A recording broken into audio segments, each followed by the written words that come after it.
Assalamualaikum warahmatullahi wabarakatuh. Halo semua, selamat datang di podcast BBS, Bincang-Bincang Santai. Saya Dewinta yang akan menjadi host pada episode kali ini. Nah, dan pada episode kali ini kita akan membahas tentang hal seputaran pendidikan bahasa Indonesia di zaman sekarang.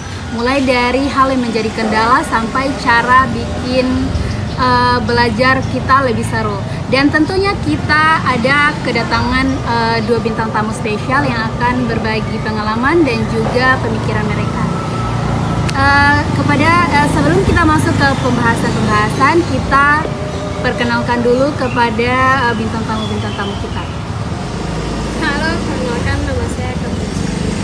Halo, saya Fahra Isha. Itulah kedua bintang tamu kita. Di sini saya mau menanyakan menurut kalian berdua tentang utama yang ditemui sama pelajar atau teman-teman mahasiswa dalam belajar bahasa Indonesia. Nah, dan kita mulai ke Amalia dulu.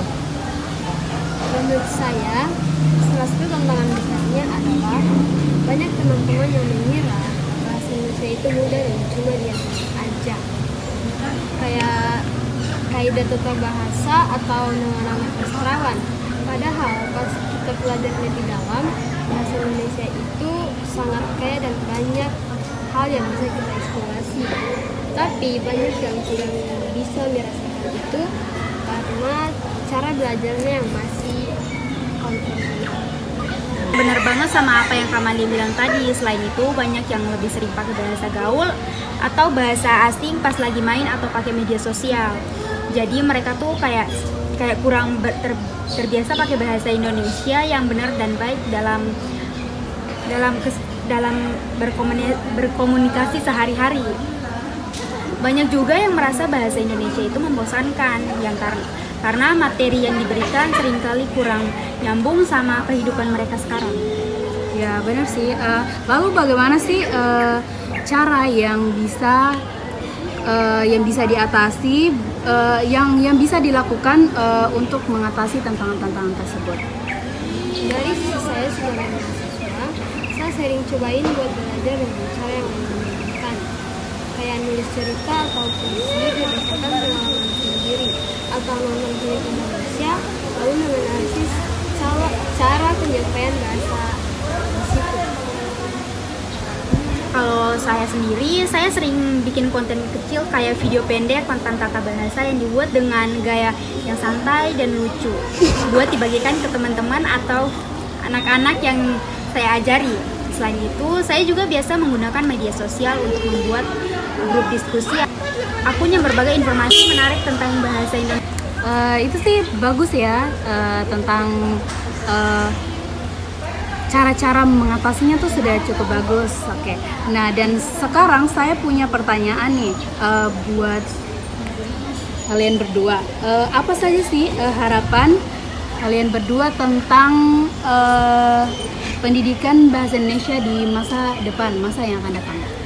Saya berharap nanti bahasa Indonesia tidak dilihat sebagai mata pelajaran yang harus lulus aja, tapi lebih sebagai alat yang penting buat berkomunikasi dengan baik, berpikir kritis, dan juga buat menghargai budaya dan kekayaan bahasa kita sendiri.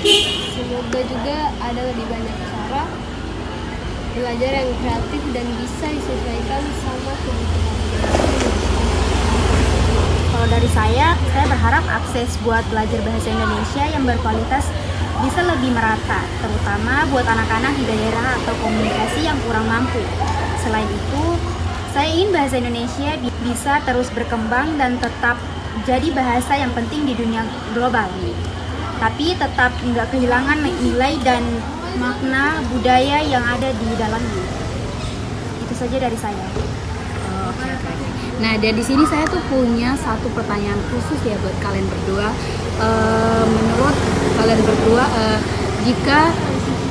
jika kalau bisa, kalian buat satu pesan untuk teman-teman pelajar yang lagi belajar bahasa Indonesia. Kalian tuh mau kasih kesan apa begitu buat ke teman-teman yang baru belajar bahasa Indonesia? Pesan dari saya, Jangan pernah menganggap remeh bahasa Indonesia. Setiap kata dan kalimat yang kita pakai adalah bagian dari identitas kita sebagai orang Indonesia. Cobalah buat belajar dengan cara yang kamu suka, karena bahasa itu harus dinikmati bukan hanya dihafal. Kalau dari saya, yaitu praktikan aja bahasa Indonesia di setiap kesempatan, mulai dari nulis catatan, cerita sama teman, sampai buat konten di media sosial. Semakin kamu pakai bahasa tersebut, semakin kamu akan menyukai dan paham tentang betapa kerennya bahasa kita. Oke, terima kasih kepada kedua bintang tamu kita ya, Mamalia dan juga Ara, atas waktu dan cerita-ceritanya yang seru. Nah, semoga di pembahasan kita kali ini, di episode kali ini, bisa bikin para pendengar lebih bersemangat dan juga bisa mengembangkan bahasa Indonesia. Nah, mungkin itu saja yang bisa kita bahas pada episode kali ini. Belajar tanpa batas hanya dengan mendengar. Bye!